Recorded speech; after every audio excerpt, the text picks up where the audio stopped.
दोस्तों, हमारे देश भारत के कई शहर अपने दामन में कई रहस्यमय घटनाओं को समेटे हुए हैं। ऐसी ही घटना है राजस्थान के जैसलमेर जिले के कुलधरा गांव की। ये गांव पिछले 170 सालों से वीरान पड़ा है।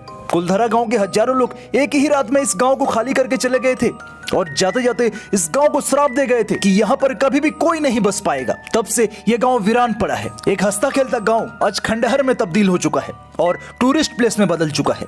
इस गांव में घूमने आने वाले लोगों के मुताबिक यहाँ पर रहने वाले पालीवाल ब्राह्मणों की आहट आज भी यहाँ सुनाई देती है। उन्हें वहाँ हर पल ऐसा अनुभव होता है कि उनके आसपास कोई चल रहा है। इसके साथ ही महिलाओं के बात करने की और उनकी चूड़ियों और पायलों की आवाज भी हमेशा ही यहाँ सुनाई देती है, जो कि इस जगह को और भी भयानक बना देती है। लगभग 200 सालों से कुलधरा वीरान पड़ा है, जो कभी सारी सुविधाओं से लैस हुआ करता था। उस समय ये गांव बेहद ही हंसता खेलता गांव हुआ करता था, जो कि आज बंजर पड़ा है। आपको बता दें कि हिंदुस्तान में जो सबसे डरावनी और भूतिया जगह है, कुलधरा का नाम उसमें दूसरे नंबर पर आता है।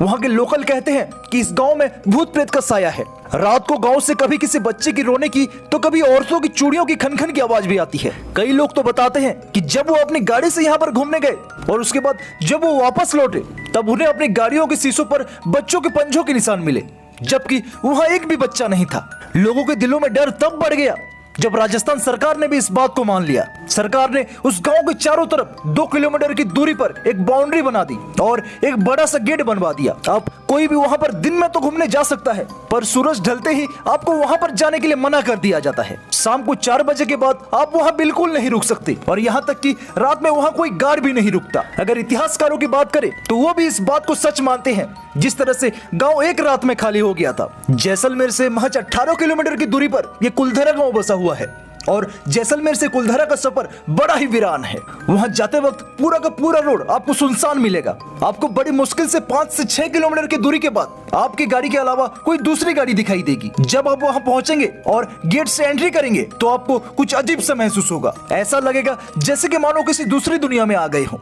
वहां पहुंचते ही अचानक तापमान में गिरावट आने लगेगी। अगर आप गर्मियों के दोपहर में भी वहां जाएंगे तो आपको गर्मी का एहसास बिल्कुल नहीं होगा। वहां पर घूमने गए लोग बताते हैं कि कई बार उन्हें ऐसा एहसास होता है जैसे किसी ने उनके कंधे पर हाथ रखा हो। जब वो देखते हैं तो वहां कोई नहीं होता है। ऐसा लगता है कि मानो कुछ औरतें वहां बैठकर हंसी ठिठोली कर रही हैं और साथ ही लोगों की चहल पहल की आवाज भी अक्सर वहां आती रहती है। इतिहासकार और वहां के स्थानीय निवासियों का कहना है कि लगभग साल 1291 में जैसलमेर से 18 किलोमीटर के एरिया में पालीवाल ब्राह्मणों ने अपना गांव बनाया था और वहां पर कुल 84 गांव के 600 घरों के हजारों लोग एक साथ मिलकर रहते थे। पालीवाल जाति के लोग बहुत ही होनहार, पढ़े लिखे और बहुत ही ज्यादा मेहनती थे। उन लोगों का दिमाग बहुत ज्यादा तेज था और ये लोग बेहद अच्छे वैज्ञानिक भी माने जाते थे। इन लोगों ने उस जमाने में भी बहुत ही नई तकनीकों का इजाद किया था। इन्होंने बहुत ही वैज्ञानिक तरीकों से अपने घर बना रखे थे और काफी घर आज भी वहाँ मौजूद है, जो कि अभी भी बिल्कुल नए जैसे लगते हैं। उन्होंने ऐसी तकनीक से उस घर को बनाया कि गर्मी में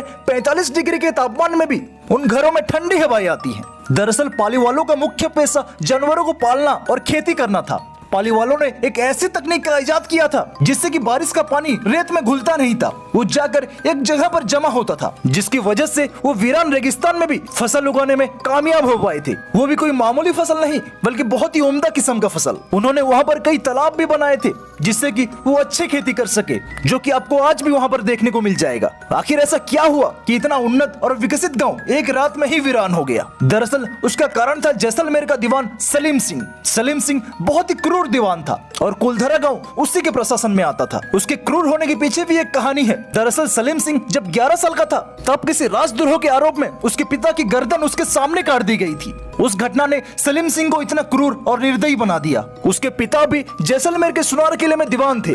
कहते हैं कि उसके बाद से ही वो सोनार किले पर कब्जा करना चाहता था और पूरे राज्य को भी हथियाना चाहता था। उसके सोनार किले से कुछ ही कदमों की दूरी पर उसने अपना भी महल बनवाया और उसने उसकी ऊंचाई सोनार किले से भी ऊंची करवा दी। पर वहां के राजा को यह बात पसंद नहीं आई थी कि उनके महल से भी उसके दीवान का महल ज्यादा ऊंचा है। इसके बाद राजा ने सलीम सिंह के महल के ऊपर की 2 मंजिलों को तोड़वा दिया। सलीम सिंह कद काठी में किसी हैवान से कम नहीं था, जिसका अंदाजा उसके कपड़ों से लगाया जाता है। उसके कपड़े आज भी वहाँ पर मौजूद हैं। सलीम सिंह औरतों में भी बहुत ज्यादा बदनाम था। औरतें उसका नाम सुनकर भी कांप जाती थी। औरतों के मामले में वो इतना ज्यादा हैवान था कि कोई भी औरत उसके महल की परछाई से भी होकर नहीं गुजरना चाहती थी। एक बार सलीम सिंह कुलधरा गांव का दौरा कर रहा था तो अचानक उसकी नजर वहाँ के पुजारी की बेटी के ऊपर पड़ी और पुजारी की बेटी को देखते ही उसकी नीयत खराब हो गई। उस लड़की को पाने के लिए उसने बहुत कोशिश की और अलग अलग तरह की तरकीबें और लगान लगाने लगा ताकि पालीवाल ब्राह्मण उसके सामने झुके और वो अपनी मनसा पूरी कर सके। पर पालीवाल ब्राह्मण बहुत ही उन्नत और रईस थे, इस वजह से उसकी एक भी चाल कामयाब नहीं हो पाई। यहाँ तक कि उसने उस लड़की को कई बार उठाने की भी कोशिश की, पर फिर भी उसमें भी वो कामयाब नहीं हो पाया।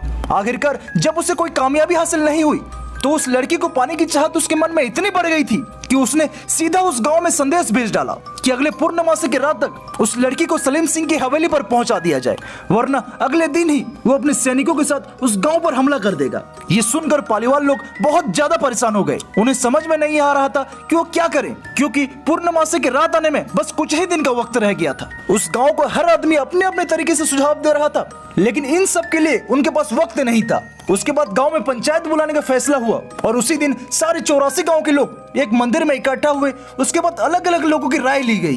किसी ने कहा कि हम साथ मिलकर इसके खिलाफ लड़ेंगे, पर वो लोग कुछ हजार लोग ही थे और इतनी बड़ी सेना का सामना वो लोग नहीं कर सकते थे। किसी ने कहा कि वो परिवार वहां से चला जाए, लेकिन सलीम सिंह के किस्से बहुत ही ज्यादा मशहूर थे और उन्हें पता था कि अगर वो लोग वहां से चले गए तो बाकी बचे लोगों पर सलीम सिंह इतना ज्यादा जुल्म करेगा कि वो बर्दाश्त नहीं कर पाएंगे।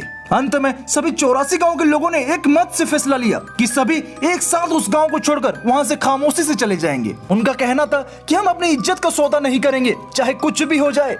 जब उस गांव को छोड़ने का फैसला हुआ तो उन्हें पता था कि अगर इसमें जरा सी भी देरी हुई तो ये बात कहीं ना कहीं बाहर निकल जाएगी। तब उसी रात उन लोगों ने उस गांव को छोड़ने का फैसला किया और लोगों से कहा गया कि अपने साथ सिर्फ जरूरी और कीमती सामान ले चलो। उसके बाद लोगों ने जल्दी जल्दी में अपने जरूरी और कीमती सामान को उठाया और बाकी के सामान जैसा पड़ा था वैसे ही छोड़कर वहां से चले गए और जाते जाते उस गाँव को श्राप दिया कि आज के बाद ये गाँव कभी नहीं बस पाएगा और जो भी यहाँ बसने की कोशिश करेगा उसका कभी अच्छा नहीं होगा।